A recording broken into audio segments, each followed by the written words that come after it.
오늘 우리가 함께 살펴볼 하나님의 말씀은 느헤미야 4장 14절부터 23절인데요.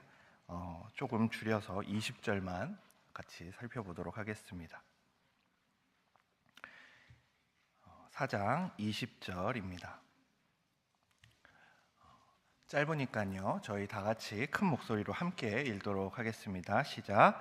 너희는 어디서든지 나팔 소리를 듣거든 그리로 모여서 우리에게로 나아오라. 우리 하나님이 우리를 위하여 싸우시리라 하였느니라. 아멘. 네, 부모 그리고 교사 연수학교 세 번째 시간에 오신 모든 분들을 주님의 이름으로 환영합니다.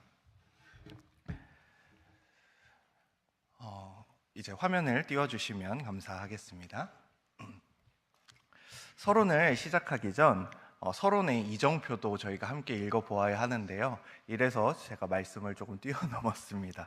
이정표가 이제 각 서론, 본론, 결론마다 나올 예정인데요. 우리 이정표 첫 번째 서론의 이정표입니다. 느헤미야 1장 4절에서 6절도 함께 읽어보도록 하겠습니다. 시작. 내가 이 말을 듣고 앉아서 울고 수일 동안 슬퍼하며 하늘의 하나님 앞에 금식하며 기도하여 이제 종이 주의 종들인 이스라엘 자손을 위하여 주야로 기도하오며 우리 이스라엘 자손이 주께 범죄한 죄들을 자복하오니 주는 귀를 기울이시며 종의 기도를 들으시옵소서. 나와 내 아버지의 집이 범죄하여. 네, 감사합니다. 사랑하는 화성교회 성도 여러분, 그리고 다음 세대를 위해 함께 땀 흘리는 우리 교사와 부모님들, 한 주간 잘 지내셨나요?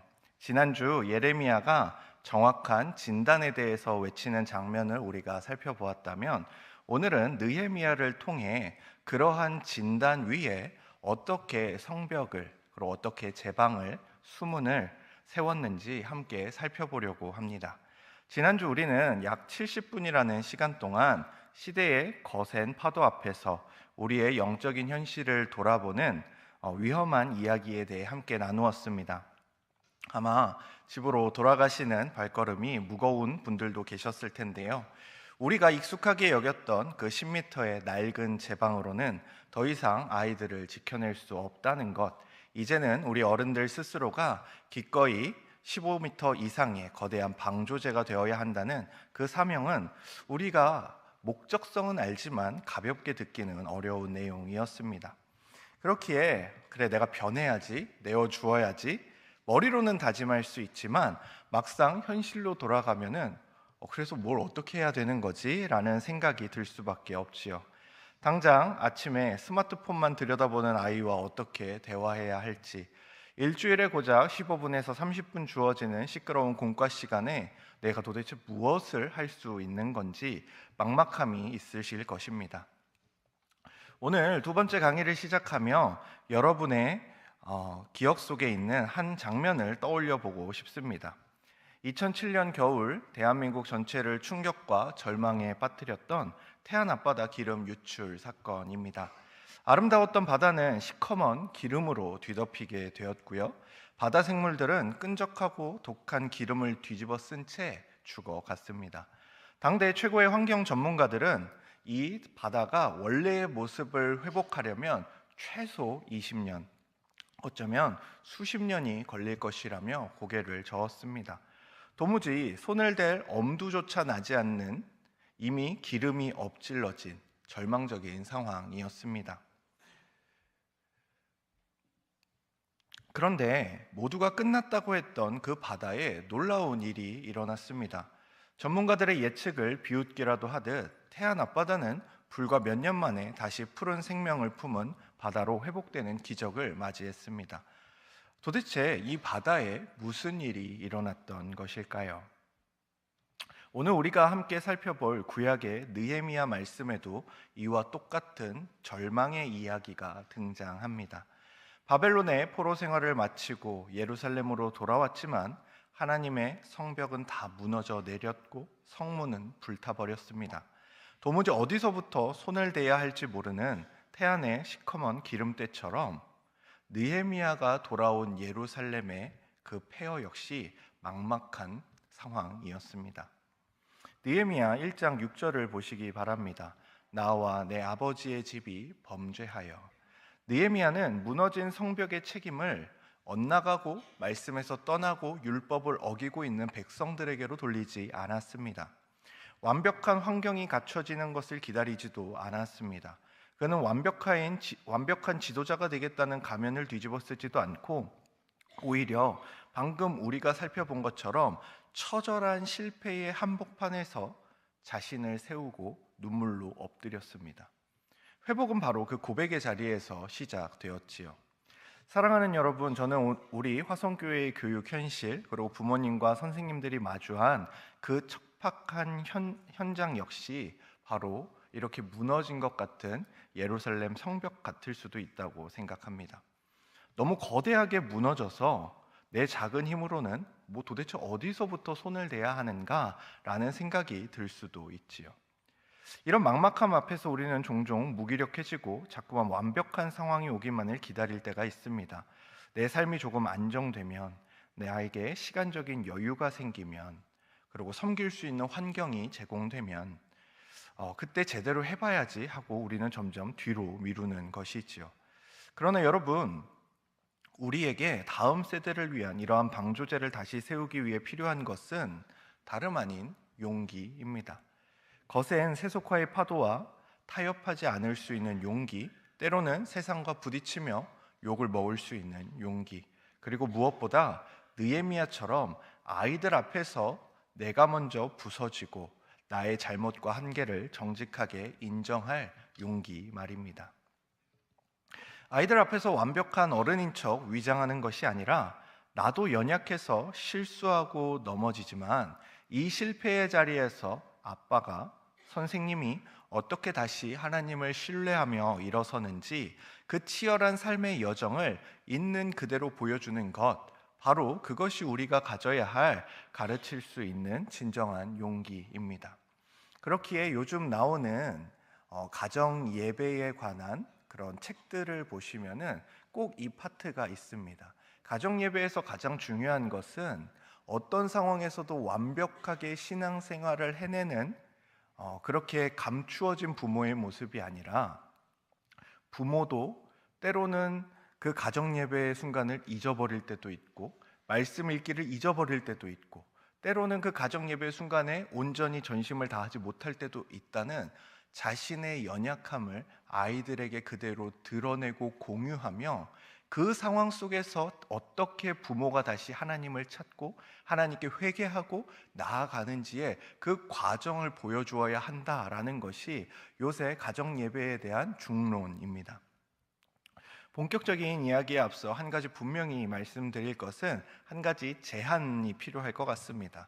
오늘 제가 제시할 처방전은 우리 화성교회의 어떤 전체적인 것들을 얘기하는 시간은 아닙니다. 저는 교육 파트를 맡은 목사로서 오직 우리 다음 세대를 품은 교육위원회, 다니엘학교, 그리고 부모님의 가정이라는 이 현장에 집중한 대안을 내보고자 합니다. 하지만 이 부서에서 시작되는 작은 용기와 대안들이 큰 틀에서는 우리 화성교회 전체에도 영향을 끼치지 않을까 기대해 봅니다. 그렇다면 이 무너진 성벽 위에서 살아나고 있는 교회들은 과연 어떤 교회들일지 한번 살펴보고자 합니다. 본론 1의 이정표를 우리 함께 읽어보도록 하겠습니다. 시작. 후에 그들에게 이르기를 우리가 당한 공경은 너희도 보고 있는 바라. 예루살렘이 황폐하고 성문이 불탔으니 자 예루살렘 성을 건축하여 다시 수치를 당하지 말자 하고 그들의 말이 일어나 건축하자 하고 모두 힘을 내어 이 선한 일을 하려 하매. 우리가 어떤 완벽해 보이는 모습을 벗어 던지고 우리의 연약함을 하나님께 인정하며 은혜를 구하기로 결단했다면 이제 고개를 들어서 한국 교회의 거시적인 생태계를 먼저 살펴볼 필요가 있습니다. 거센 세속화의 쓰나미 앞에서도 묵묵히 살아남고 오히려 다음 세대가 역동적으로 부흥하는 교회들은 도대체 무엇을 하는가입니다. 제가 우리 다니엘 학교의 돌파구를 찾아보기 위해 유승현 목사님의 유목민 이야기 채널이라든지 아니면은 다양한 기독교 교육과 관련된 다음 세대와 관련된 논문과 책들을 읽어보았습니다. 그곳에서 만난 다음 세대를 위해 다양한 도전들을 시도하고 있는 교회들의 모습은 우리에게 실로 파격이라고 할 수 있습니다. 여기서 여러분들이 이제 오해하시면 안 됩니다. 제가 이것들을 하자라는 것이 아니라는 점을 인지하고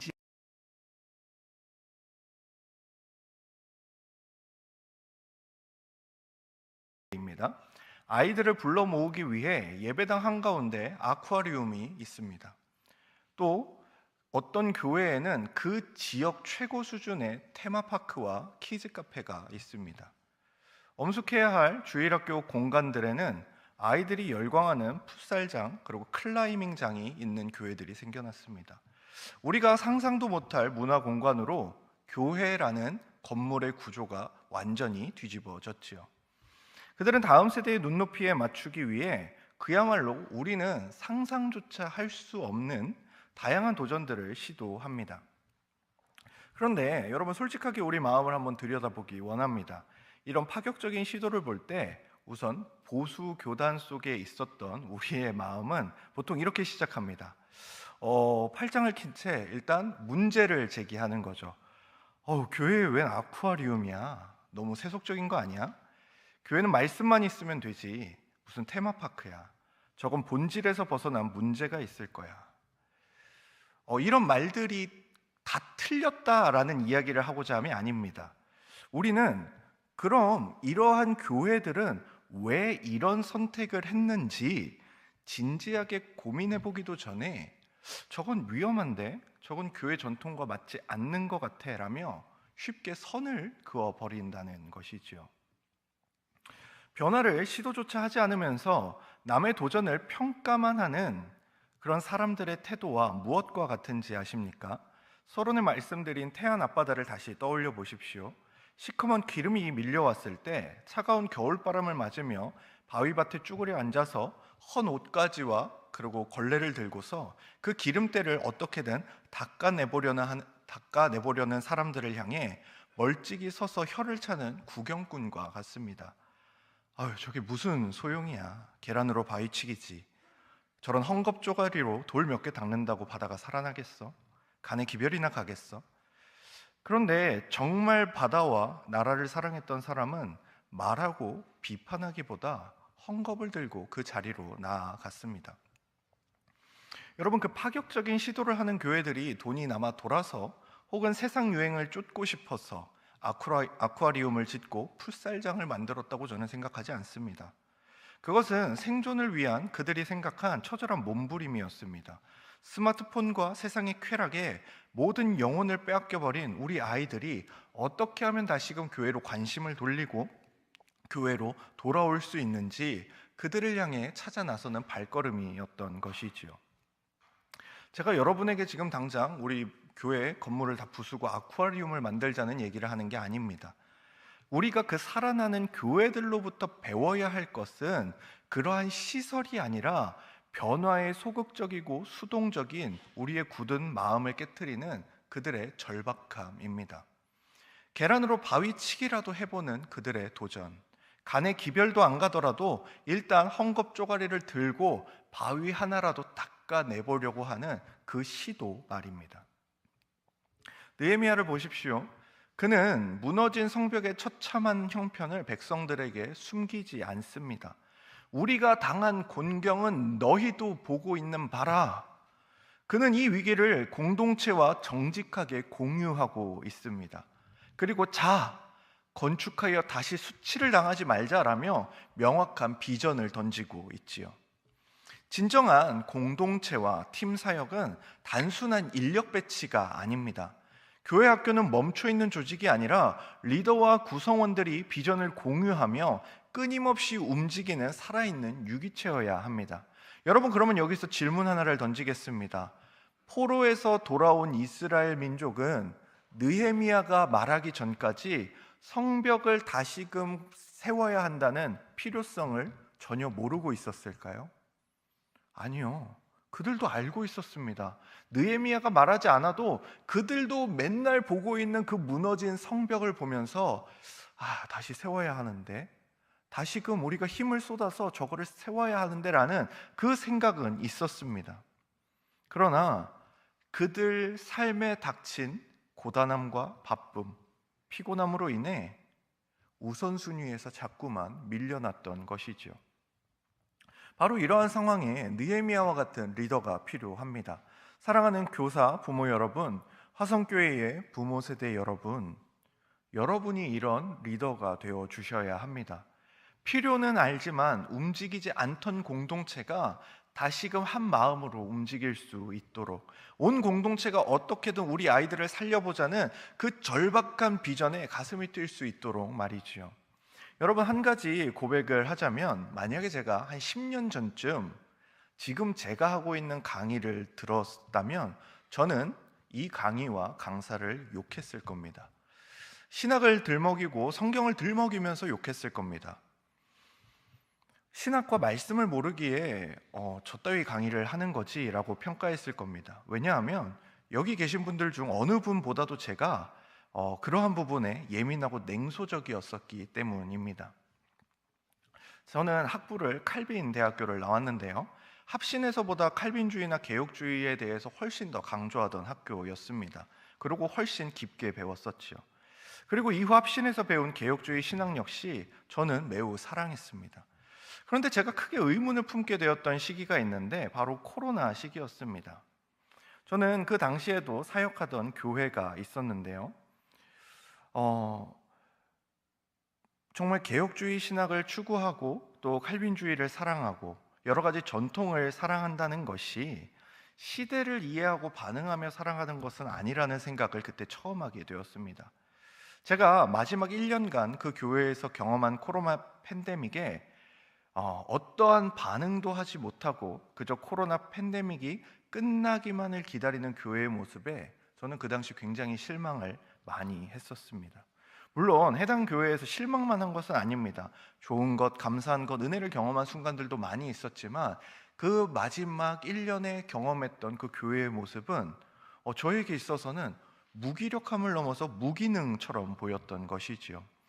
코로나 시기 동안 교회의 다음 세대는 철저하게 무너져 내리고 많은 자녀들이 교회를 떠나는 현실에서 개혁주의를 추구한다라는, 또 보수 신학을 추구한다는 많은 교수 목사님들의 페이스북과 또한 그분들이 쓰는 글에서 가장 많이 들었던 외침은 유튜브 예배, 줌 예배가 신학적으로 옳은가 하는 이야기들이었습니다.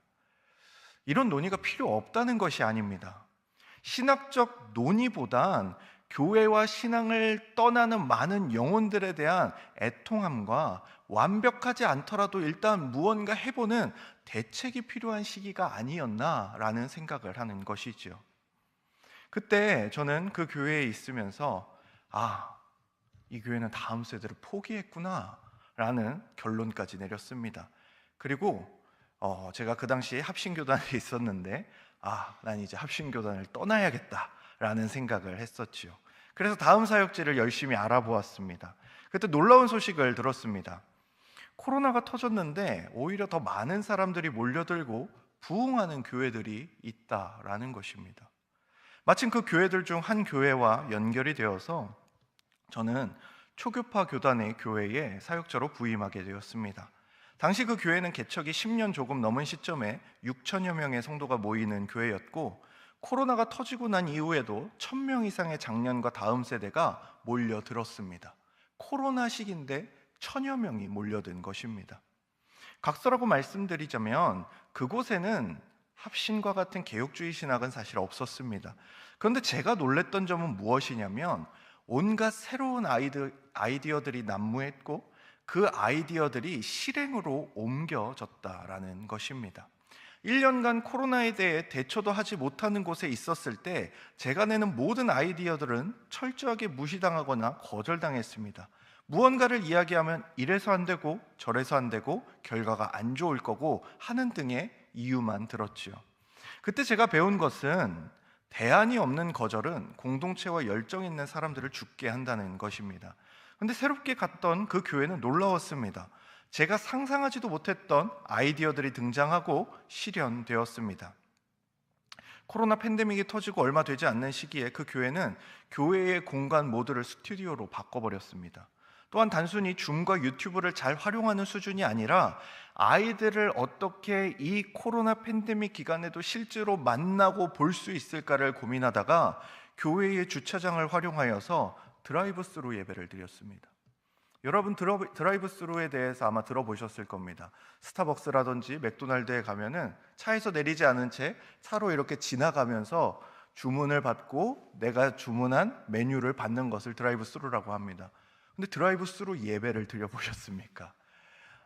사역자들이 쭉 서 있습니다. 아이들이 지나가면서 한 사역자에게 이런 말씀을 듣고 그 다음 사역자에게 말씀 암송을 하고 그 다음 사역자에게 준비된 선물을 받고 그 다음 사역자와 하이파이브를 하면서 그렇게 지나가는 겁니다. 저는 그때 충격을 받았습니다. 과연 이 예배의 형태가 옳고 그른 것인가를 따지기 전에 노력하고 사랑하고 방법을 찾다 보면 이런 방법을 찾을 수 있구나라는 생각을 하게 된 것이죠.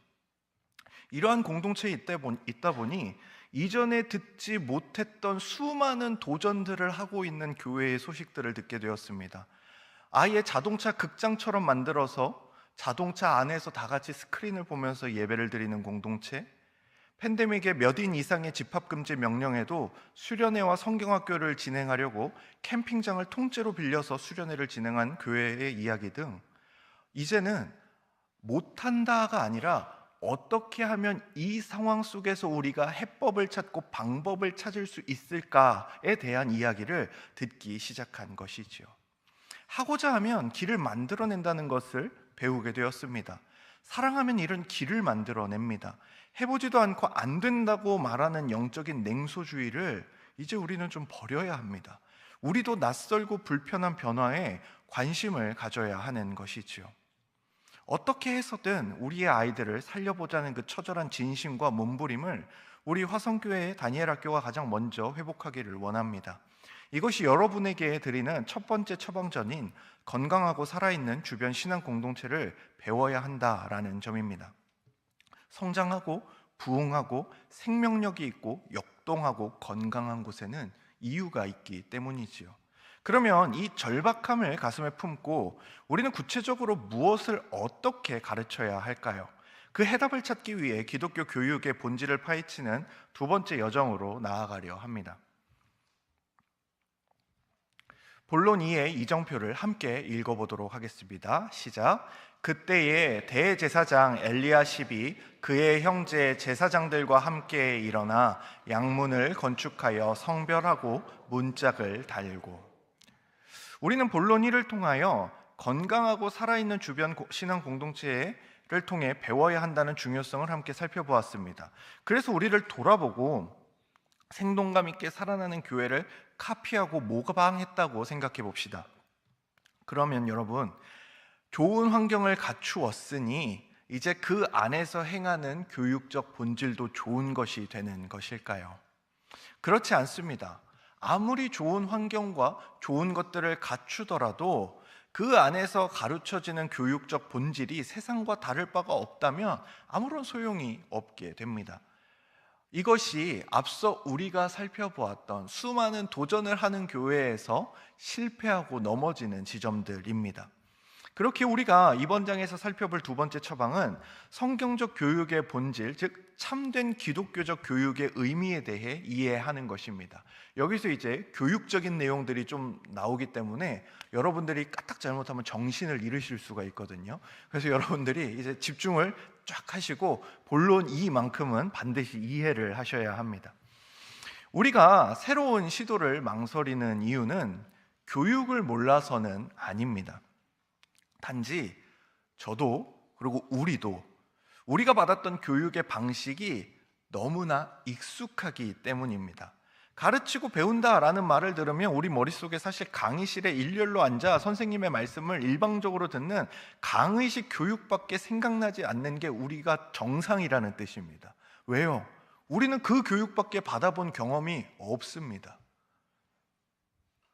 그러다 보니 우리가 하는 교육도 결국 아이들을 자리에 앉혀놓고 정해진 공과 교재의 내용을 전달하는 것에 많은 에너지를 쏟게 되죠. 여러분 오해하지 마세요. 지식을 전달하는 것 자체가 나쁘다는 말이 아닙니다. 문제는 우리가 이것 외에 다른 가르침의 방식에 대해서 아예 상상을 하지 못하고 있다라는 것입니다. 제가 합신에서 월요일마다 이제 강의를 듣고 있는데 그곳에서도 이 내용을 함께 다루었습니다. 가르침이란 무엇인가? 그곳에 박사 3명이 앉아 있었는데요. 이 교실 이미지밖에 안 떠오르는 겁니다. 교실에서 강의하고 배우고 그걸 듣고 그것에 대해서 잘 들었나 시험 치고 이걸 자꾸만 교육이라고 생각하는 것이지요. 그러나 이런 모습을 보면서 코로나에 당황했던 한국 교회들의 모습이 처음 경험하는 것에 대한 두려움과 낯섦이었다면 우리가 이번 장에서 다루고자 하는 것은 너무나 익숙해서 아니 사실 지식의 전달이라는 독과점이 되어버린 교육의 현장이 익숙해서 교육의 다른 모습을 잊은 다른 교육의 방식이 있을 것이라 생각도 못하는 기독교의 모습에 대해 다루려고 합니다. 데이비드 스미스라는 미국 칼빈 세미너리의 교수는 그에 져서 기독교적 가르침과 배움에서 우리의 이런 고정관념을 깨트리는 2가지 이야기를 들려줍니다. 스미스의 핵심 주장은 이것입니다. 우리가 무엇을 가르치느냐도 중요하지만 어떻게 가르치느냐가 학생의 세계관을 더 깊게 형성한다는 것입니다. 여기서 무엇을 가르치느냐를 콘텐츠라고 하고요, 어떻게 가르치느냐를 페다고지라고 합니다. 여러분들은 이제 페다고지라는 말을 들으시면 어떻게 가르칠 것인가에 대한 논의구나 라고 생각을 하시면 좋습니다. 이를 기독교 철학자 제임스 K.A. 스미스는 통찰과 연결을 하는데요. 그는 습관이 영성이다와 하나님 나라를 욕망하라 해서 인간은 무엇을 생각하는 존재이기 이전에 무엇을 사랑하고 욕망하는 존재라고 정의합니다. 따라서 진정한 교육은 지식을 머리에 쌓는 것이 아니라 무엇을 향해 마음이 끌리도록 습관과 실천을 형성하는 것이라는 것이죠. 자, 데이비드 스미스가 페다고지의 중요성을 역설하며, 즉 어떻게 가르칠 것인가에 대한 중요성을 역설하며 가져온 2가지 예화에 대해서 제가 소개해 드리려고 합니다. 그는 가장 먼저 자신의 아들이 들었던 생물 수업의 이야기를 가지고 들어옵니다. 어느 날 아들이 가져온 교과서에는 인간의 가치를 화학 물질의 시장 가격으로 매기거나 인간의 생존을 그저 통계적 우연으로 치부하는 세속적 세계관이 가득했다고 합니다. 교과서에 그런 내용만 있었다라는 것이죠. 그런데 정작 문제는 교과서의 내용이 아니더라는 겁니다.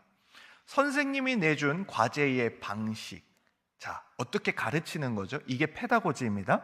그 과제의 방식이 문제라는 거였습니다. 학생들은 교과서를 깊이 읽고 고민하는 대신에 검색 엔진으로 정답만 빠르게 찾아내는 효율성의 길을 선택했던 것이지요. 그렇게 결과적으로 학교의 거창한 사명 선언문이나 교과서가 담고 있는 질문과 철학과 교육에 대한 내용들은 아이들의 학습 과정에 아무런 의미도 영향력도 없다라는 것을 발견했다라는 겁니다. 이 교수는 이 책이 너무나 세속적이어서 세상에 과학적인 것만 담고 있어서 기독교적인 거를 배치하고 있어서 위험하다라고 했는데 아이들은 그런 거 신경도 쓰지 않더라는 것입니다. 오히려 효율성, 어떻게 하면 과제를 빨리 할까? 어떻게 하면 시험을 잘 칠 수 있을 것인가에만 관심을 가졌다라는 것이죠. 2번째는 더 충격적인 종교 수업에 관한 이야기입니다. 이 종교 수업의 선생님은 매우 헌신적이고 훌륭한 성품을 가진 분이었다고 합니다. 하지만 그분이 내준 과제는 신학 용어와 정의를 단순히 연결하는 매칭 테스트입니다. 우리도 그런 거 많이 하죠. A, B, C 있고 기역, 니은, 디귿 있으면 화살표로 무엇이 맞는지 연결해 보세요. 이거 많이 하지 않습니까? 데이비드 스미스가 아들에게 신학적 용어에 대해 깊이 있는 질문을 던졌습니다. 이번에 종교 수업에서 시험 본다며 성화란 뭐라고 생각하니? 칭의와 성화는 어떤 차이가 있다고 생각하니? 라고 묻자 그 아들이 이렇게 대답했다고 합니다. 아빠, 그렇게까지 알 필요 없다니까? 시험에는 줄긋기만 나온다고 그런 거 알 필요 없어 라고 대답을 했다라는 것이죠. 선생님은 분명히 기독교적 성품으로 아이를 대했고요, 교재에는 고귀한 신학의 용어들이 가득했습니다. 그런데 시험의 방식과 과제의 디자인이라는 가르침의 구조, 즉 페다고지가 아이들에게 전혀 다른 메시지를 전달하고 있더라는 것입니다. 이 지식은 깊이 이해할 필요가 없는 그저 암기용일 뿐이다. 이것이 바로 아이의 마음에 어떻게 배우느냐를 통해 형성되는 습관이자 그 배움의 지식이었던 것이죠. 내용도 중요하지만 정작 아이들이 더 많은 영향을 받는 건 내용을 전하는 방식, 즉 페다고지라는 것입니다. 교육의 내용과 교육의 방식이 서로 모순될 때 아이들은 언제나 방식이 전하는 메시지를 더 깊이 내면화한다고 합니다. 이런 것이죠. 하나님은 온 삶의 주인이셔 라고 가르치면서 주일 15분짜리 강의로 이 내용을 전달하게 된다면 아이는 무의식 중에 하나님은 주일 15분짜리 존재라고 배우고 있다라는 것입니다. 이것이 가르치는 방식이 주는 무서움이라는 것이지요. 이것을 우리 다니엘 학교에 적용해 보면 어떻게 될까요?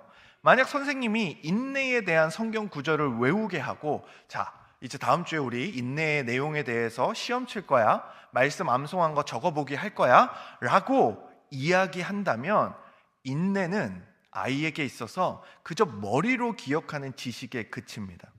하지만 선생님이 아이에게 아주 작고 세밀한 씨앗을 직접 심게 하고 첫 싹을 틔울 때까지 매일 관찰하며 기록하게 한다면 어떨까요?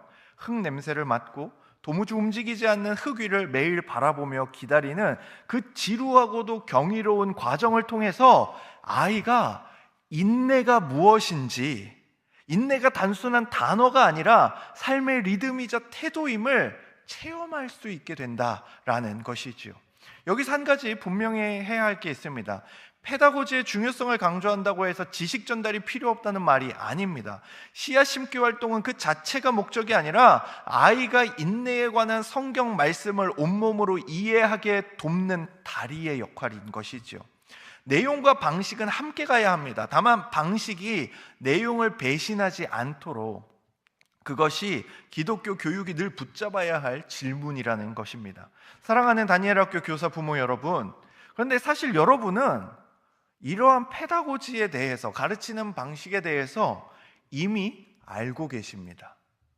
다만 페다고지라는 용어가 낯설고 갑자기 우리를 돌아보니 당황스러울 뿐, 사실 여러분은 이미 온몸으로 이 페다고지의 방식을 이해하고 가르치는 교육을 한 번쯤은 다 해보셨을 겁니다. 예를 하나 들어드리겠습니다. 저는 제 아들 성윤이와 성현이를 너무 사랑합니다. 그래서 자려고 누웠을 때나 때론 갑작스럽게 아이들을 껴안고 아빠가 너무너무 사랑해 라고 말해줍니다.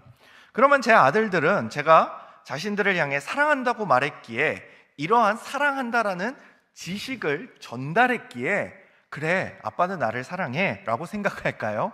38개월과 35일짜리가요? 특히 35일이 된 아이는 이 지식을, 제가 한 말을 알아들을 수 있는 방법이 없지 않겠습니까?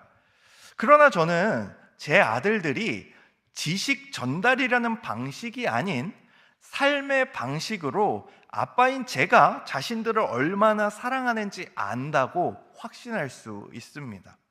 자녀들이 울 때 가장 먼저 달려오는 발걸음 소리를 통해서, 힘들다고 하면 안아주는 따뜻한 품을 통해서, 음식을 맛있게 먹는 모습을 바라보는 사랑스러운 눈빛을 통해서, 함께하는 모든 시간을 통해서 사랑이 교육되고 있기 때문입니다. 여러분도 여러분의 자녀들 혹은 여러분 주변에 있는 어떤 사랑하는 지체들, 부모님들에게 바로 이러한 교육과 가르침과 배움을 이미 경험하시지 않았습니까? 아이가 이해할 수 있는 방법으로 지식이 보여지고 들려지고 느껴지고 만져지고 경험되어지는 것, 그 방식을 택하는 것, 그것이 바로 페다고지의 중요성입니다. 데이비드 스미스는 참된 기독교적 가르침과 배움은 바로 가르침과 배움과 관련된 모든 것들이 동원되어야 한다고 가르칩니다. 우리는 그동안 이렇게 말했을 수 있습니다. 요즘 아이들이 너무 바쁩니다. 공과 공부 시간이 너무 짧습니다. 아이들이 너무 지루해합니다. 하지만 이것들은 교육을 포기해야 할 핑계로 흘러갈 수 없습니다. 이토록 시간이 없고 산만한 아이들에게 우리는 어떻게 복음의 본질을 경험하게 할 것인가를 치열하게 고민해야 할 진짜 기독교 교육의 시작 지점에 우리는 선 것입니다. 이 아이들에게 지식을 전달하는 것 말고 이 아이들에게 있어서 정말 하나님이 너희를 사랑하셔, 내가 너희를 너무나도 아껴, 너희에게 있어서 예수 그리스도를 아는 지식은 너무나 소중해 라는 걸 단순히 말이 아니라 우리가 그들을 맞이하는 그 표정과 그들을 안아주는 우리의 품과 그리고 그들에게 지속적으로 연락하는 우리의 노력과 이 모든 것들의 교육이 담길 수 있다라는 것입니다. 단순히 앞에 끌어앉혀 모여놓고 자 똑바로 들어, 졸지 말고 들어, 이 내용에서만 가르쳐지는 게 아니라는 것이지요. 데이비드 스미스는 이 지점에서 기독교 교육을 더 확장시킵니다. 그가 시작한 와디프 러닝이라는 사이트가 있는데요, 학교 수업과 과목을 통해 어떻게 기독교적인 것을 가르칠 수 있을지 그는 고민했습니다.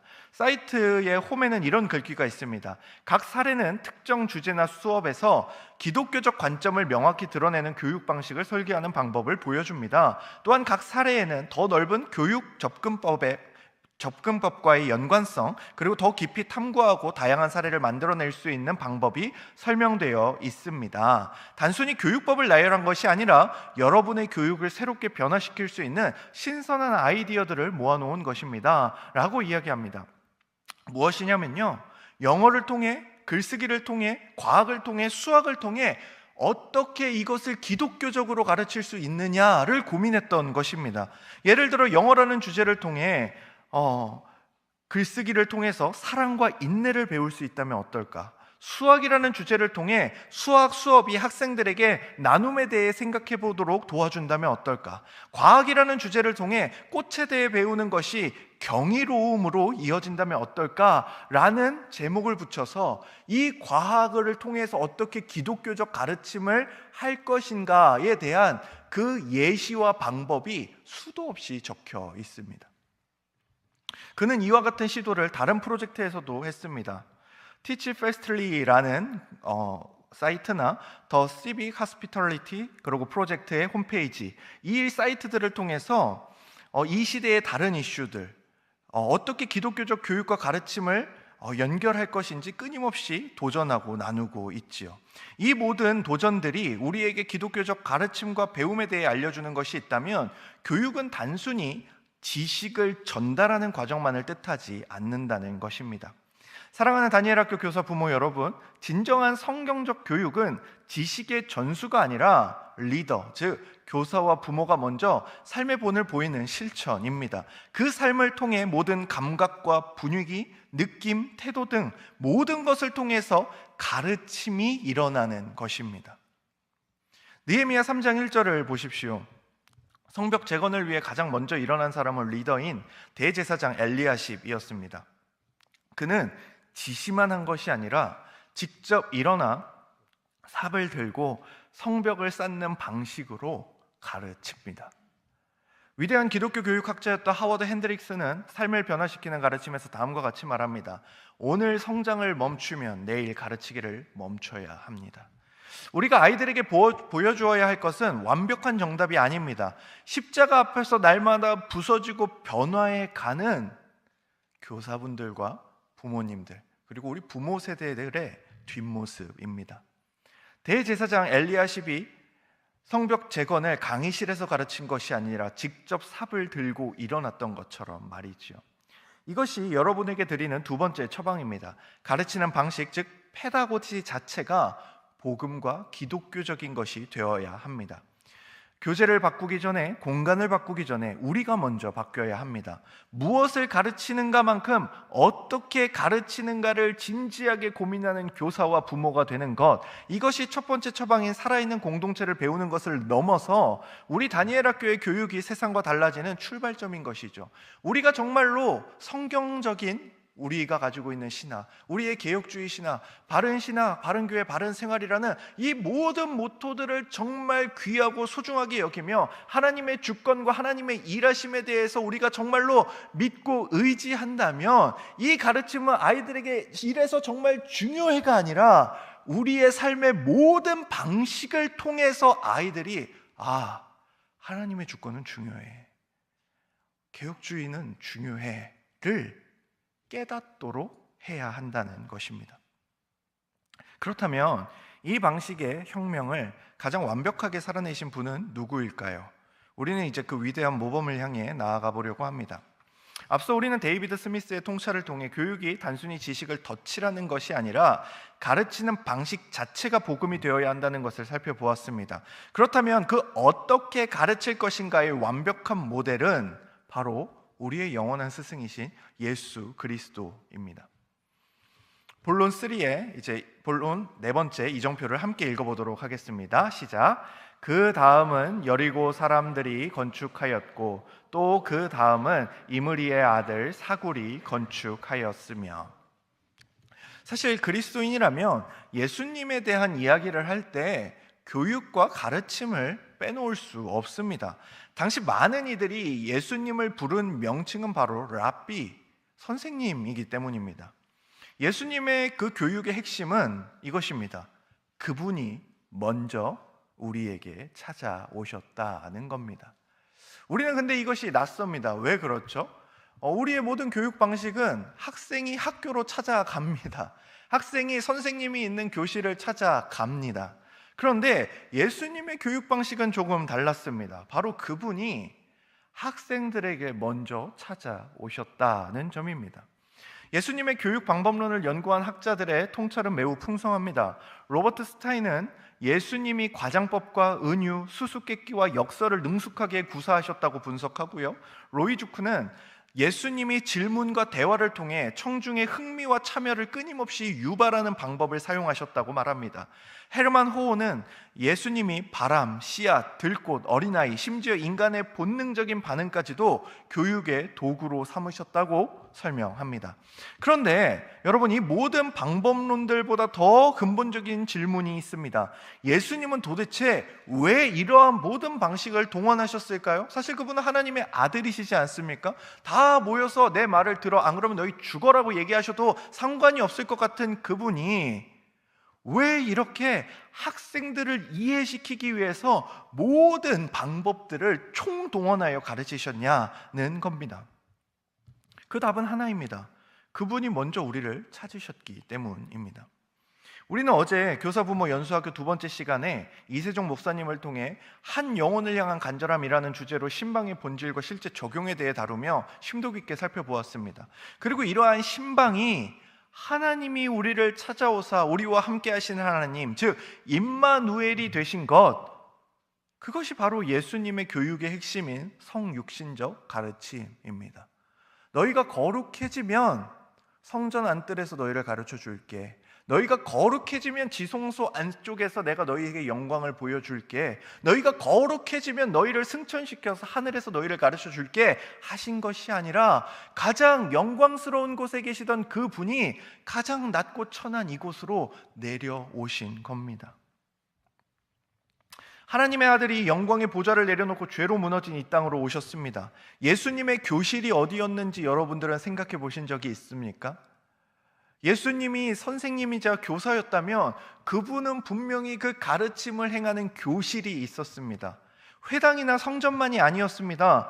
가나의 결혼식장, 갈릴리 바닷가의 해안가, 가이사랴 빌립보의 그 로마 만신전 앞, 폭풍이 몰아치는 바다 위, 나사로의 무덤 앞, 그리고 십자가 위까지, 그 모든 우리가 알고 있는 예수 그리스도께서 사역을 행하셨던 그 모든 장소가 예수님의 교실이었습니다.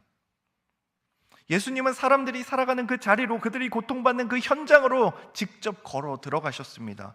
예수님의 학생들은 어떤 사람들이었습니까? 귀신 들린 자, 병든 자, 가늠한 여인, 동족에게 멸시당하는 세리, 또한 창녀들, 그리고 가족의 죽음 앞에 애통해하는 사람들.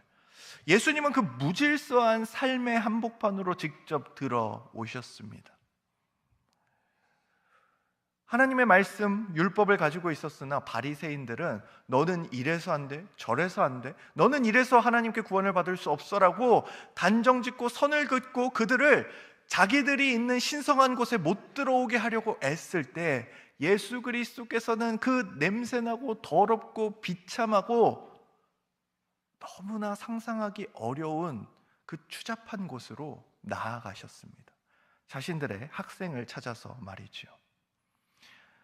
삶으로, 표정으로, 손길로 그들을 환대하셨습니다. 이것과 비교할 때 오늘날 우리에게 맡겨진 학생들은 그래도 조금 순한 맛 아니겠습니까?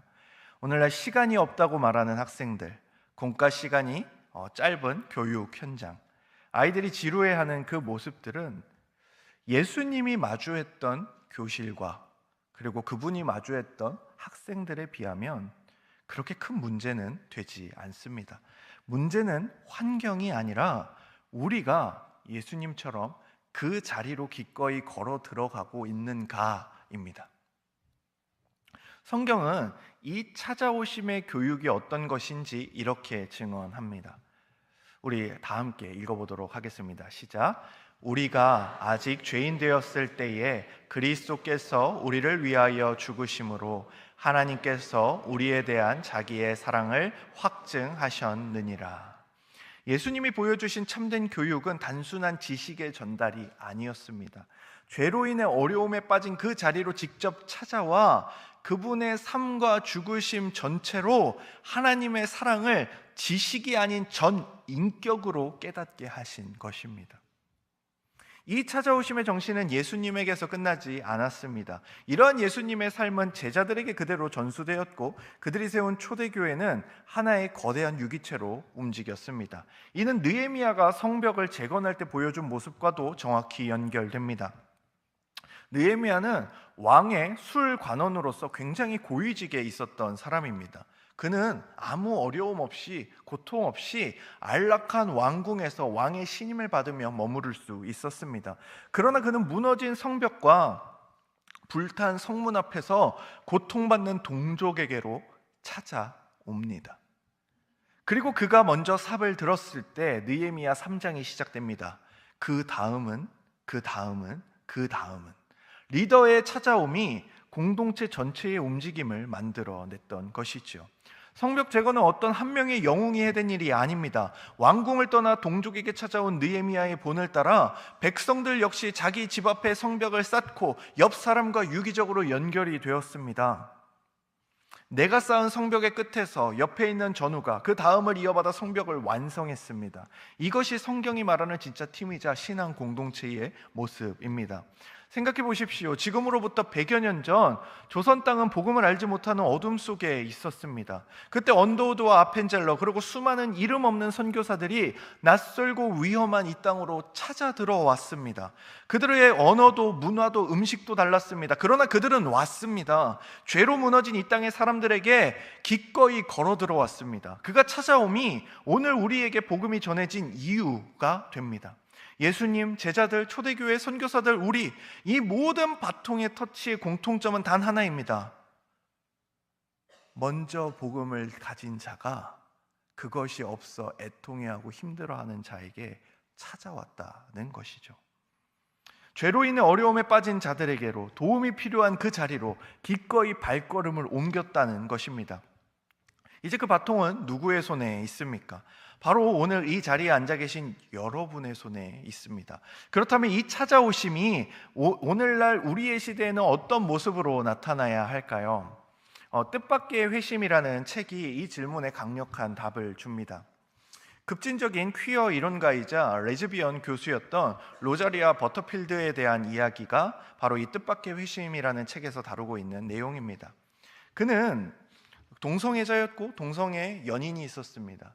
그런데 그는 그렇게 살아갈 때 너무 잘 나갔습니다. 정말 어린 나이에 이미 그 학교에서 종신 교수직을 받았습니다.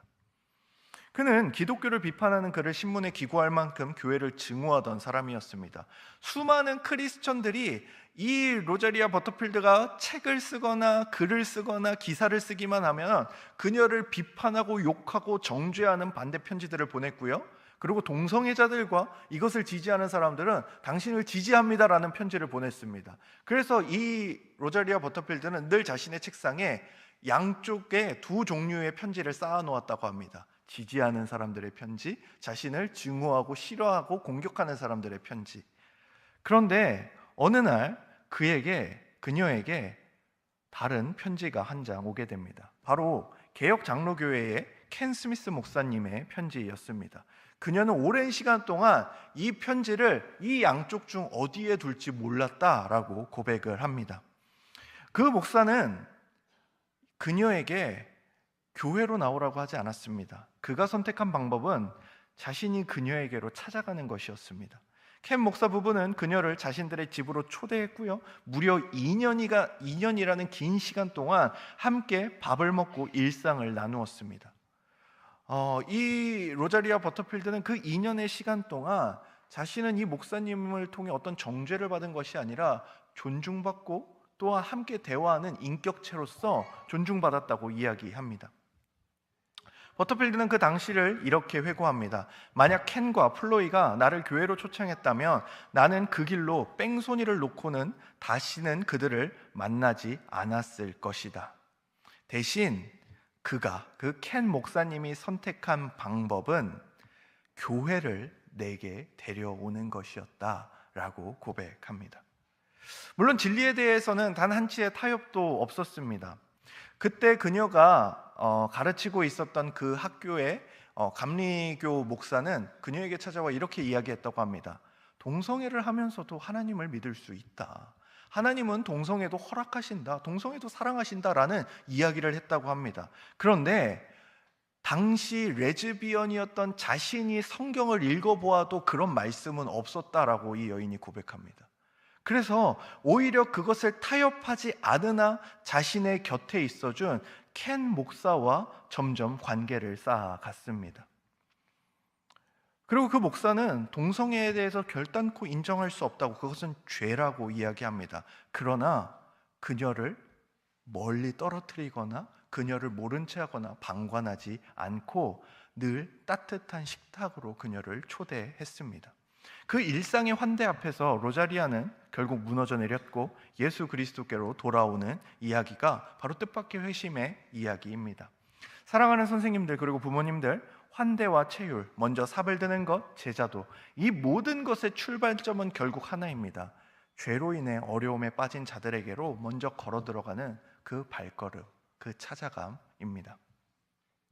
100여 년 전 선교사들이 조선 땅으로 찾아왔습니다. 그 찾아옴이 오늘의 우리를 만들었죠. 이제 우리가 찾아가야 할 차례입니다. 스마트폰의 영혼을 빼앗기고 세속화의 파도 속에서 표류하고 있는 우리 아이들에게로, 그 산만하고 바쁜 일상의 한복판으로, 우리 반 아이의 곁으로, 내 자녀의 식탁으로, 그 일상의 한복판이 예수님이 당신의 모든 것을 사용해 가르치셨던 가장 영광스러운 교실이 되어야 합니다. 켄 스미스 목사가 로자리아의 식탁으로 찾아갔듯, 선교사들이 조선의 땅으로 걸어 들어왔듯, 여러분이 이제 그 자리로 걸어 들어가는 순간 느헤미야 3장의 그 다음은이 다시 시작됩니다. 이것이 여러분에게 드리는 세 번째 처방입니다. 먼저 찾아가는 것이지요. 더 좋은 교제를 갖추기 전, 더 완벽한 교육의 방식을 익히기 전 우리가 먼저 그 아이의 자리로 걸어 들어가야 합니다. 첫 번째 처방인 살아있는 공동체를 배우는 절박함이 우리의 마음을 깨뜨리고, 두 번째 처방인 가르치는 방식이 복음이 되는 것이 우리의 교육을 바꾼다면, 이 세 번째 처방은 그 모든 것을 가능하게 하는 가장 근본적인 토대입니다. 예수님이 먼저 오셨기에 우리가 그분을 알게 되었듯, 우리가 먼저 찾아가야 우리 아이들이 하나님을 알게 됩니다. 그 발걸음이 바로 우리 화성교회와 다니엘 학교가 회복해야 할 가장 오래된, 그러나 가장 새로운 교육의 출발점이라고 생각합니다. 이제 결론 네 번째입니다. 우리 5번째 이정표를 같이 읽어주시기 바랍니다. 시작. 내가 돌아본 후에 일어나서 귀족들과 민장들과 남은 백성에게 말하기를 너희는 그들을 두려워하지 말고 지극히 크시고 두려우신 주를 기억하고 너희 형제와 자녀와 아내와 집을 위하여 싸우라 하였느니라. 지금까지 우리는 3가지 처방을 함께 살펴보았습니다. 본론 1에서 살아남는 교회들의 절박함을 보았고요, 일단 시작하는 그 생존의 몸부림을 보았습니다. 본론 2에서는 가르치는 방식, 페다고지 자체가 복음적이고 기독교적이어야 한다는 것을 배웠습니다. 그리고 언제나 방식이 전달하는 메시지를 더 깊이 내면화한다는 것을 함께 살펴보았지요. 본론 3에서는 예수님과 느헤미야 그리고 선교사들이 공통적으로 보여준 찾아감의 정신을 만났습니다. 먼저 그 자리로 걸어 들어가는 발걸음이 모든 교육의 가장 근본적 토대라는 것을 배운 것이죠. 이제 단 하나의 질문이 남았습니다. 이제 그 처방전은 우리 손에 쥐었는데, 그럼 우리 화성교회 다니엘 학교는 이 현장에서 그것을 어떻게 구체적으로 살아낼 것인가 하는 지점입니다. 느헤미야 4장을 여러분들이 보시면 좋겠습니다. 성벽을 재건하는 현장에는 2가지가 동시에 필요했습니다. 흙을 쌓아 올리는 흙손과 밀려드는 적을 막아낼 병기가 필요했습니다. 즉, 이상과 현실이 한 손 한 손에 함께 쥐어져야 했던 것이지요. 오늘 본론사는 바로 그 이야기입니다. 현실을 정직하게 들여다보는 것에서 시작합니다. 지난주 말했던 진단의 중요성이고, 그리고 진단에는 데이터만한 게 없습니다. 저는 교육총괄 목사로서 지난 3년간의 사역을 갈무리하면서 2026년 1월 27일부터 2월 22일까지 약 한 달간 다니엘 학교 170여 명의 선생님들을 대상으로 설문조사를 진행했습니다. 교역자를 포함한 전체의 약 28%인 48분이 응답해 주셨습니다. 응답률 28%라는 숫자 자체가 이미 하나의 데이터입니다. 그런데 그 48분의 목소리가 우리 성벽의 현 주소를 선명하게 보여주고 있습니다. 공과 준비에 매주 30분의 시간을 채 쓰지 못하는 선생님이 54%로 나왔습니다. 응답자의 약 70%가 가르칠 충분할 준비가 되지 못한 채 아이들 앞에 서는 것 같다는 고백을 해주셨지요. 저는 이 수치를 통해서 우리 교사 선생님들을 탓하려는 것이 아닙니다. 이 현실에서 저와 여러분, 그리고 다니엘 학교와 화성교회가 이 상황에서 어떻게 교육을 이루어 갈 것인지 생각하고 분투해야 함을 말씀드리고 싶습니다. 그것이 오늘 강의를 통해 우리가 나눈 내용이니까 말이죠. 또한 분반 공부 시간에 공간에 대해서 63%의 선생님이 공간적 한계를 강하게 느낀다고 대답해 주셨습니다. 스마트폰만 보려는 아이, 너무 산만해서 옆 친구까지 방해하는 아이, 집중력과 통제력의 한계를 느끼는 시간, 그리고 옆에서 너무나 크게 들리는 그 소음들, 이 구조 속에서 우리 교사 선생님들이 계신 그 모습이 한 손에는 흙손, 한 손에는 병기를 쥐고 성벽을 쌓았던 느헤미야 시대의 백성들의 모습이 아닌가 생각해 보게 되었습니다. 설문 결과 중 저를 가장 오래 붙잡아 두었던 항목이 있는데요, 다니엘 학교가 왜 가스펠 프로젝트 교재를 선택했는지, 그리고 이 교재가 청년부의 리딩 지저스와 어떻게 연결되는 큰 그림을 그리고 있는지 그 핵심 비전에 대해 응답자의 70%가 몰랐다라고 대답을 해주셨습니다. 처음 알았다라고 답하신 것이죠. 이 데이터를 보고 이 데이터만큼은 저에게 좀 상처가 되었습니다. 그리고 처음에는 약간의 억울함도 몰려왔습니다. 가스펠 프로젝트를 시작할 때도 2024년에 다니엘 학교를 새롭게 시작할 때도 분명 1, 2, 3부 예배 시간에 교육 커리큘럼과 관계성에 대해 영상을 틀고 유튜브에도 올리고 교회 홈페이지에도 올렸는데 왜 모르시는 거지? 라는 의문이 들었죠. 그런데 이번 강의를 준비하면서 제 생각이 좀 바뀌고 억울함은 죄송함으로 좀 바뀌었습니다. 저는 제가 했다는 것에서 몰랐다는 그 70%의 데이터가 내 책임이 아닌데 라고 변명하는 것에 좀 바빴던 것 같습니다. 서론에서 함께 읽었던 느헤미야의 그 고백, 나와 내 아버지의 집이 범죄하였습니다. 그것이 바로 이 수치 앞에서는 제 고백이어야 한다는 것을 좀 다시금 절감해 보게 되었는데요, 공지한 내용과 공유한 내용이 다니엘 학교 교사 그리고 부모님들에게 제대로 전달되고 있는지를 돌아보아야 하는 것까지도 제 책임이라는 것을 다시 깨닫게 되었습니다. 그러나 설문조사 데이터에 절망적인 소식, 이제 우린 끝났다, 이런 소식만 있는 건 아니었습니다. 소망과 희망의 지점도 분명히 있었는데요. 주 1회 이상 아이들의 이름을 부르며 연락하고 기도한다는 선생님이 73%나 계셨고요. 그리고 이런 목소리들이 담겨 있었습니다. 산만했던 아이가 어느 순간 예배에 진지하게 집중하고 공과 시간에 반짝이는 눈으로 질문을 던질 때, 믿지 않는 가족을 전도하고 싶다고 아이가 말할 때, 지난주 배운 말씀을 기억하고 스스로 고백할 때 교사로서 너무나 행복하고 감사하다는 고백입니다. 이것이 우리 다니엘 학교의 진짜 얼굴이 아닐까 생각해 보았습니다. 준비가 부족하고 공간이 열악하고 비전 공유가 단절되어 있음에도 불구하고 아이들의 눈빛이 변하는 그 순간을 위해 묵묵히 자리를 지켜온 선생님들, 이분들의 헌신이야말로 그 태안 한 바닷가에서 시커먼 돌을 헌 옷가지로 닦아내던 그 손길과 맞닿아 있다고 생각합니다.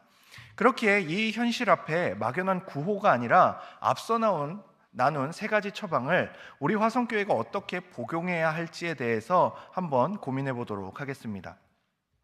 본론 1에서 우리는 이것을 배웠죠. 하고자 하면 어떻게든 길을 만들어낸다. 그리고 그 길을 만들어내는 원동력은 시설이나 예산이 아니라 절박함이라는 것을, 동시에 해보지도 않고 안 된다고 말하는 영적인 냉소주의가 공동체를 가장 병들게 한다는 것을 살펴보았습니다. 그렇기에 제가 첫 번째 생존의 절박함에 대해서 다시금 다니엘 학교 교육 아카이브를 재가동해 보려고 합니다. 2024년까지 다니엘 학교 교육 관련 밴드를 운영을 했었는데요. 그 공간에서 어떤 교회들의 사례나 교육 아이디어들을, 그리고 교육 자료들을 조금씩 나누었었습니다. 그런데 솔직히 반응도 좀 많이 미미했고요. 저도 이제 지쳤고 그런 생각들에 그 사역을 2024년에 이렇게 좀 멈추어 두었었습니다. 여러분의 무관심을 탓하는 것이 아니라 저도 포기했던 것입니다. 느헤미야의 고백이 제 고백이 되어야 하는 이유가 바로 이것입니다. 그런데 이번 설문조사에서 선생님들이 가장 시급하게 필요하다고 요청하신 것이 바로 활동재료와 아이디어가 필요하다는 것이 42%, 심화 해설 강의가 필요하다는 것이 25%, 멀티미디어 자료가 필요하다는 것이 15%, 이렇게 많이 나왔습니다. 이것은 단순한 희망사항이 아니라요, 현장에서 아이들을 살리려는 선생님들의 외침이라고 생각합니다. 이 외침에 다시 응답하고자 다니엘 학교 교육 아카이브를 다시금 살려서 전면 재가동하려고 합니다. 한국과 세계 교회의 다음 세대 사역 사례들, 창의적인 교육 방식, 그리고 새로운 목회적 실험들을 정리해서 함께 나누는 공간으로 만들려고 합니다. 다시 반응이 미미할 수도 있지만 그래도 괜찮습니다. 계란으로 바위치기라도 해보는 것이 우리가 본론 1에서 함께 나눈 내용이기 때문입니다. 그러나 이것은 저 혼자만의 일은 아니라고 생각합니다. 느헤미야는 우리가 당한 곤경은 너희도 보고 있는 바라고 외치며 백성들이 현실을 함께 보도록 초대합니다. 교사, 부모, 선생님들, 이 일에 동참해 주십시오. 좋은 사례를 발견하면 나눠주시고 아이들과 해본 작은 시도도 올려주시고요. 우리가 모든 것을 따라할 필요는 없습니다. 우리 다니엘 학교에 맞는 길이 무엇일까라는 질문을 공동체가 함께 던지는 것 자체가 이 회복의 시작이라고 생각합니다. 둘째는 우리가 본론 두 번째에서 데이비드 스미스의 통찰을 통해 배운 게 있죠. 페다고지에 대한 내용이었습니다. 가르치는 내용보다 더 깊이 아이들의 마음과 습관, 가르치는 방식이 아이들의 마음과 습관을 더 깊이 형성한다는 것을 함께 나누었죠. 그런데 솔직히 말씀드려야 될 그 현실이 있는데요. 데이비드 스미스와 제임스 스미스가 논의하는 기독교적 가르침에 관한 연구들은 주로 미국과 캐나다의 기독교 교육 현장을 기반으로 발전해 왔습니다. 그 연구들이 우리나라에서는 아직 일부 슈퍼 메가처치들, 10,000명, 10만 명이 되는 그런 교회들에서만 선별적으로 시도되고 있는 것이 현실입니다. 더구나 그 방식들이 우리 한국교회의 정서에 그대로 이식되기에 어려운 지점도 분명히 있습니다. 자기 표현과 토론을 중심으로 설계된 서구 교육 방식이 관계 중심의 문화와 다른 교육 환경 속에서 자란 우리 아이들에게는 낯설게 느껴질 수도 있다는 것이죠. 그러나 이 간극이 우리가 포기해야 할 이유가 아니라 우리가 해결해야 될 과제라고 생각합니다. 감사하게도 화성교회의 여러 지원과 사랑 덕분에 제가 기독교 교육 박사 과정을 밟을 수 있는 여건을 받았는데, 이것은 제 개인의 학위를 위한 게 아니라 외국의 기독교 교육 연구들이 우리의 현실과 어떻게 만날 수 있는지를 연구하고 그것을 우리 다니엘 학교 현장에서 꺼내 쓸 수 있도록 번역하는 일들을 하려고 합니다. 완벽한 준비가 갖춰진 다음에 시작하겠다는 것이 아닙니다. 씨앗을 심고 함께 물을 주는 방식으로 다양한 교육 세미나와 자료들을 지속적으로 공유하려고 합니다. 이것을 말씀드리면서 한 가지 공유드리고 싶은 내용은요, 저희 다니엘 학교가 지금 3년간 진행되어 오지 않았습니까? 그런데 올해 초가 되었을 때 몇몇 교회들로부터 연락을 받았습니다. 화성교회에서 하고 있는 다니엘 학교의 커리큘럼을 가져가고 싶다라고 연락을 주셨죠. 그래서 그 교회들의 교육 디렉터 목사님들과 교육 총괄 목사님들과 만나서 이것을 어떻게 그 교회에 접목시킬 수 있을지에 대한 대화를 나눈 적이 있습니다. 제가 3년의 그 기간 동안 때로는 아무 의미가 없어 보이는데 라는 생각을 했던 적도 분명히 있습니다. 그런데 하나님께서는 결국에 이 쌓여있는 데이터와 내용들을 우리 교단 내에 아니면 타 교단의 교회들이 다시금 사용할 수 있는 자료가 되게 하시는 것을 보면서 이제 다시금 지쳐있는 현실에 머무는 것이 아니라 좀 이런 일들을 다시금 열심히 해보아야겠다라는 생각을 하게 되었습니다. 본론 3에서 우리는 예수님께서 하늘 보좌를 버리고 우리에게 다가오셨던 성육신의 발걸음을 보았죠. 그런데 여러분, 여기서 우리가 한 가지 절대 놓치지 말아야 할 사실이 있는데요, 예수님, 느헤미야, 그리고 이 땅에 왔던 선교사님들은 단순히 찾아오기만 한 것이 아니었다는 겁니다. 예수님은 죄인을 치유하시고 구원하실 수 있는 완벽한 능력과 권세를 가지고 오셨습니다. 느헤미야가 왕궁을 떠나 폐허가 된 예루살렘으로 올 때 그는 그저 눈물만 줄줄 흘리며 온 게 아닙니다. 성경 느헤미야 2장 7절에서 8절을 보면 그는 왕에게 유다까지 무사히 통과할 수 있는 조서를 받아냈고요, 성벽을 재건할 수 있는 들보를 만들기 위해 왕의 산림 목장에서 실제적인 목재를 얻어내는 등 철저한 준비와 능력을 갖추고 복귀했습니다. 100여 년 전 세상에서 가장 가난했던 조선 땅을 밟았던 선교사들도 마찬가지였습니다.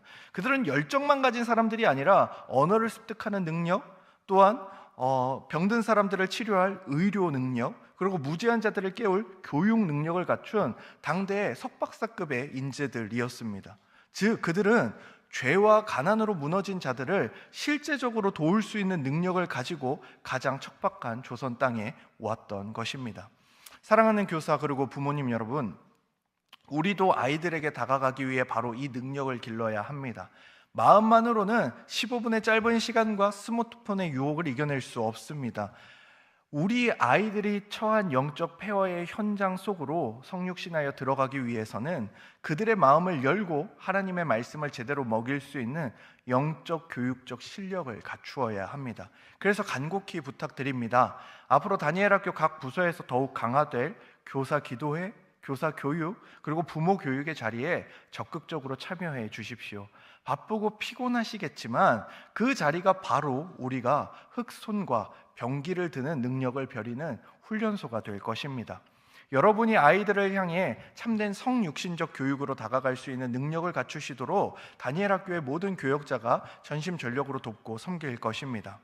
무너진 성벽 앞에서 함께 울어주시고 다시 한번 흑손과 병기를 주기로 결단하시는 여러분들이 계시다면, 그리고 그것에 하나님이 도우신다면 우리 화성교회와 다니엘 학교의 내일은 결코 무너지지 않을 것입니다. 이제 결론입니다. 이제 마지막 이정표를 읽어주시기 바랍니다. 시작. 느헤미야가 또 그들에게 이르기를 너희는 가서 살진 것을 먹고 단 것을 마시되 준비하지 못한 자에게는 나누어 주라. 이 날은 우리 주의 성일이니 근심하지 말라. 여호와로 인하여 기뻐하는 것이 너희의 힘이니라 하고, 우리는 오늘 참 많은 이야기를 나누었습니다. 제가 지난주 이제 70분 동안 강의를 했는데 이렇게 나가면서 계단을 내려갈 때 몇몇 분들이 그런 말씀을 주셨어요. 생각보다 짧았습니다. 그래서 제가 오늘 좀 용기를 가지고 조금 더 하고 있습니다. 여러분 째려보시지 마시고요. 이제 끝났습니다. 이제 결론인데요.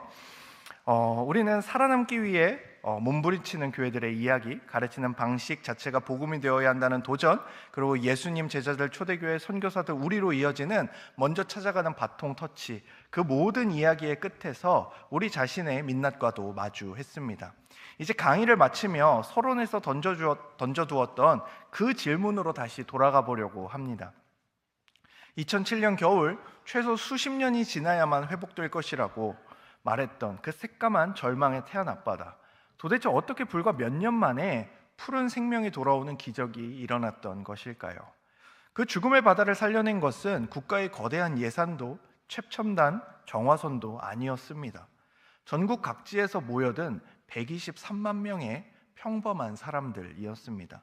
그들은 차가운 겨울바람을 맞으며 바위밭에 쭈그려 앉아 집에서 가져온 헌 옷가지와 수건으로 그 시커먼 돌덩이를 그저 하나하나 닦아냈습니다. 모든 돌덩이 닦는 기술을 배웠어야 했을까요? 그런 건 없습니다. 그냥 열심히 닦아내었습니다. 자신의 맨손으로 닦아내기 시작했죠. 근데 여러분, 저는 오늘 강의를 준비하면서 이 사람들에 대해 다시 생각해 봅니다. 그들은 그 차가운 바닷가로 구경하러 간 것이 아닙니다. 그들은 찾아간 것입니다. 뉴스를 보고 소식을 듣고 그 절망의 현장으로 기꺼이 발걸음을 옮긴 것입니다. 그곳에 가면 뭐 좋은 게 있었겠습니까? 그냥 말 그대로 쎄빠지게 노력해야 되고 힘들게 땀 뻘뻘 흘리면서 손에 동상이 터져가면서 해야 되는 그거밖에 없지 않습니까? 누가 알아줍니까? 누가 무엇을 줍니까? 일당을 줍니까? 그런 것들이 전혀 없었습니다. 그냥 기꺼이 발걸음을 옮긴 것입니다. 멀찍이 서서 계란으로 바위치기지라고 혀를 차는 구경꾼이 아니라 헌 옷가지를 들고 그 자리로 찾아간 사람들입니다. 예수님이 영광의 보좌를 떠나 죄로 무너진 이 땅으로 찾아오셨습니다. 느헤미야가 안락한 왕궁을 떠나 폐허가 된 예루살렘으로 찾아왔습니다. 선교사들이 풍요로운 자국을 떠나 낯선 조선 땅으로 찾아왔습니다.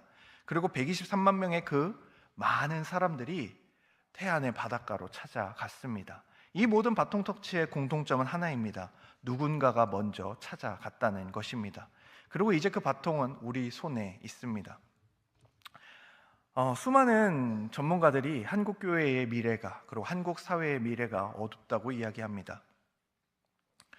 스마트폰과 세속화의 기름때를 뒤집어 쓴 우리 아이들의 영혼을 회복하는 것은 불가능해 보일지도 모르겠습니다. 그러나 여러분, 우리 손에 들린 이 헌 옷까지 어떻게 하면 살릴 수 있을까 치열하게 고민하는 열심, 지식 전달만이 아닌 교육의 페다고지를 함께 고민하며 교육의 환경을 조성하기 위한 몸부림, 우리를 외면하고 돌아서려 하는 것 같은 아이들을 향해 이리 오라고 소리 지르기보다는 그들 곁에 가서, 그들을 찾아가서 그들에게 교회를 데려가는 교회와 교사와 부모, 또한 시간이 부족한 그 자리에서도 아이의 눈을 한 번 더 맞추는 15분의 인내, 짧은 카톡 메시지와 전화 한 통, 부모와 교사가 서로 바통을 이어받으며 이 아이의 신앙을 위해 함께 연대하는 모습, 분위기를 망친 것 같은 식탁에서 내 실패를 고백하며 1분 동안 아이의 손을 잡고 기도하는 그 작은 실천들, 이것이 태안 앞바다를 살려냈던 그 손길과 다르지 않을 것이라 저는 확신합니다.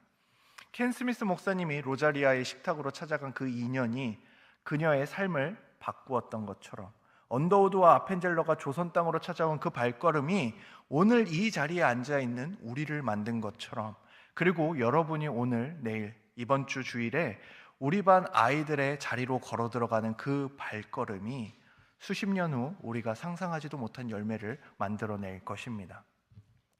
느헤미야의 성벽이 52일 만에 완성되었을 때 느헤미야는 백성들에게 이렇게 말합니다. 근심하지 말라. 여호와로 인하여 기뻐하는 것이 너희의 힘이니라.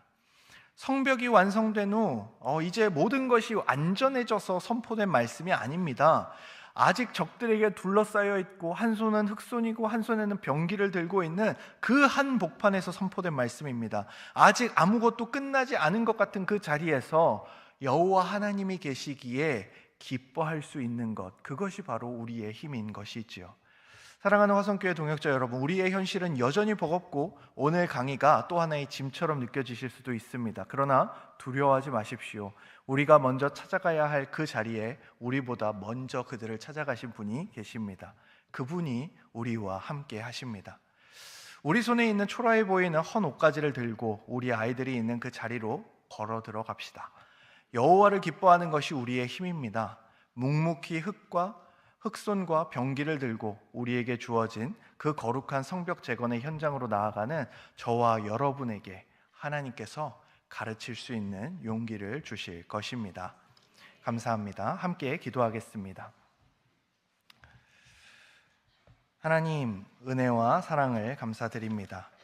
오늘 우리가 주일 오후 조금은 피곤하고 또한 몸과 모든 것이 버겁게 느껴지는 이 시간에 그럼에도 다음 세대를 사랑하는 마음을 가지고 함께 교사, 부모, 연수학교 세 번째 시간을 진행하였습니다.